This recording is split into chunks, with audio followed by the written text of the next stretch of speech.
Last week we talked a little bit about ATV safety checks to make sure the vehicle itself is safe. And this week I want to talk about the sizing of the ATV. A lot of people like to buy ATVs like a pair of shoes, something that your kid can grow into, and that's just not what you should do. If the ATV is too large, it can be hard for the child to handle, and they could end up growing into a new cast instead of their new ATV. So Aiden is very strong and has been riding for a long time, so he can handle an ATV of this size. But normal child, if you're just learning how to ride or just getting into ATVing, would be more suited for something around this size.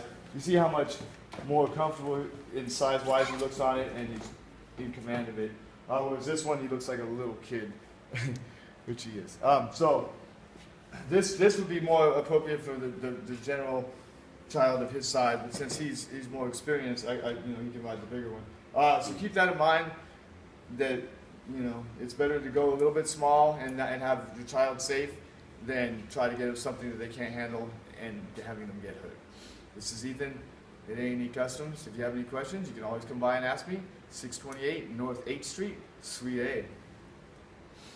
And always wear a helmet. Always wear a helmet.